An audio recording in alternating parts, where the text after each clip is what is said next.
حلقة جديدة من سلسلة مشكلة وحلها.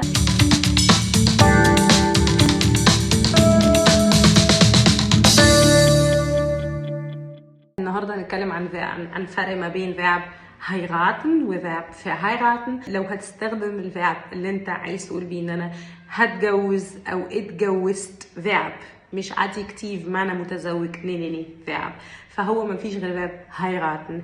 تقول مثلا انا اتجوزت من سنة، ich habe vor einem Jahr geheiratet.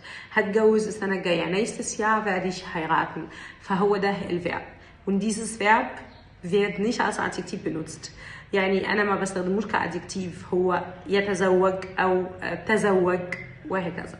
طب أمال إيه verheiraten؟ Viele von uns denken fälschlicherweise, das Verb verheiraten ein Adjektiv ist. من كتر ما احنا بنستخدمه كأدجكتيف لما بنقول ich bin verheiratet، فهم بيفتكروا ان هو صفة. لا، هو hauptsächlich ist es ein Verb, aber wird fast immer als Adjektiv benutzt. ليه بيستخدم الفعل ده زي الصفة؟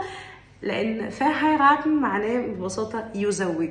حضرتك لو انت اللي هتجوز اتنين تقدر تستخدم الفيرب als verb، هتقول verheiraten. مثلا انا شيخ دلوقتي هجوز حضرتك وهجوزها، ich verheirate euch، انا هجوزكم مش هتجوزكم انتوا اتنين. طبعا احنا مش هنجوز حد، احنا مش شيخ مش هنجوز حد، وبذلك ما فيش verb verheiraten als verb. Es wird immer als Adjektiv benutzt. هيستخدم immer als Adjektiv. هتقول ich bin verheiratet, ich war verheiratet und so weiter. يبقى هتكلم عن الفيرب معنى يتزوج هو heiraten، مفيش غيره. Adjektiv هيبقى verheiratet. Und das war alles. Vielen Dank.